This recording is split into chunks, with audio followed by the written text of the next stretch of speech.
प्रथमं वक्रतुण्डं च एकदन्तं द्वितीयकं तृतीयं कृष्णपिङ्गाक्षं गजवक्त्रं चतुर्थकं लम्बोदरं पञ्चमं च षष्ठं विकटमेव च सप्तमं विघ्नराजेन्द्रं धूम्रवर्णं तथाष्टमम् नवमं भालचन्द्रं च दशमं तु विनायकम् एकादशं गणपतिं द्वादशं तु गजाननं द्वादशैतानि नामानि त्रिसन्ध्यं यः पठेन्नरः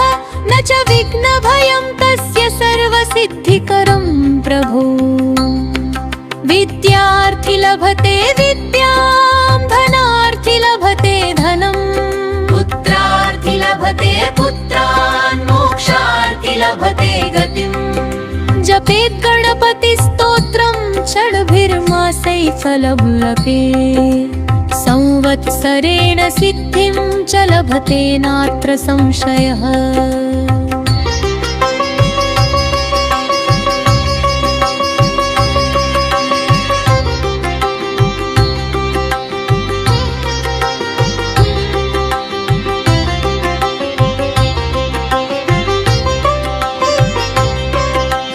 अष्टेभ्यो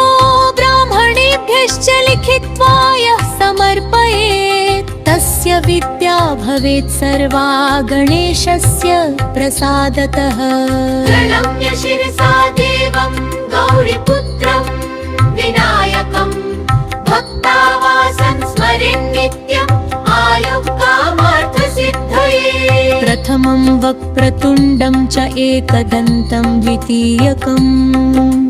तृतीयं कृष्णपिङ्गाक्षं गजवक्त्रं चतुर्थकं लम्बोदरं पञ्चमं च षष्ठं विकटमेव च सप्तमं विघ्नराजेन्द्रं धूम्रवर्णं तथाष्टमम् नवमं भालचन्द्रं च दशमं तु विनायकम् एकादशं गणपतिं द्वादशं तु गजाननम्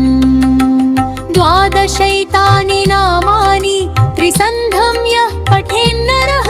न च विघ्नभयं तस्य सर्वसिद्धिकरं प्रभो विद्यार्थी लभते विद्यां धनार्थी लभते धनम् पुत्रार्थी लभते पुत्रान् मोक्षार्थी लभते गतिम् जपेत् गणपतिस्तोत्रं षड्भिर्मासै फलं लभेत् संवत्सरेण सिद्धिं च लभते नात्र संशयः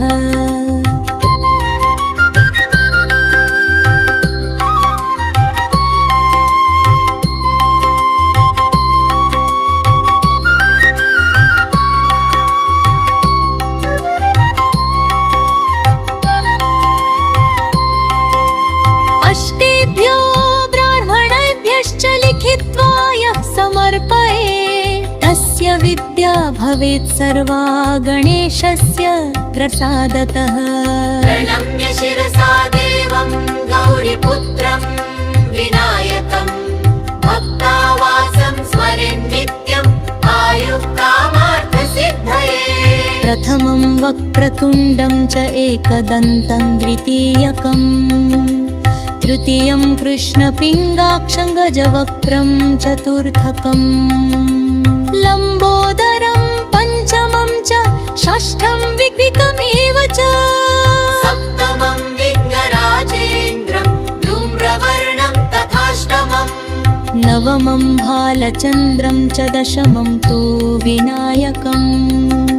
एकादशं गणपतिं द्वादश तु गजाननम्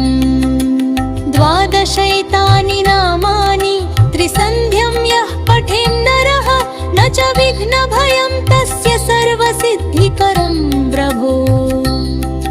विद्यार्थी लभते विद्यां धनार्थी लभते धनम् पुत्रार्थी लभते पुत्रान् मोक्षार्थी लभते गम् जपेत् गणपतिस्तोत्रं षड्भिर्मासै फलं लभेत् संवत्सरेण सिद्धिं च लभते नात्र संशयः।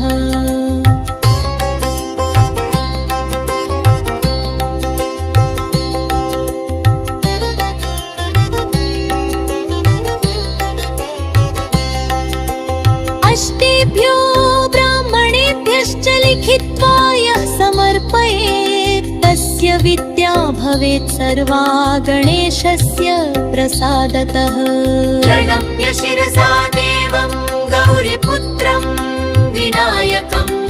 भक्तावासं स्मरेन् नित्यम् आयुकामार्थसिद्धये। प्रथमं वक्त्रतुण्डं च एकदन्तं द्वितीयकं तृतीयं कृष्णपिङ्गाक्षं गजवक्त्रं चतुर्थकं लम्बोदरं पञ्चमं च षष्ठं विकटमेव च सप्तमं विघ्नराजेन्द्रं धूम्रवर्णं तथाष्टमम् नवमं भालचन्द्रं च दशमं तु विनायकम् एकादशं गणपतिं द्वादशं तु गजाननम् द्वादशैतानि नामानि त्रिसन्धय यः पठेन्नरः न च विघ्नभयं तस्य सर्वसिद्धिकरं प्रभो। विद्यार्थी लभते विद्यां धनार्थी लभते धनम् पुत्रार्थी लभते पुत्रान् मोक्षार्थी लभते गतिम् जपेत् गणपतिस्तोत्रं षड्भिर्मासै फलं लभेत् संवत्सरेण सिद्धिं च लभते नात्र संशयः।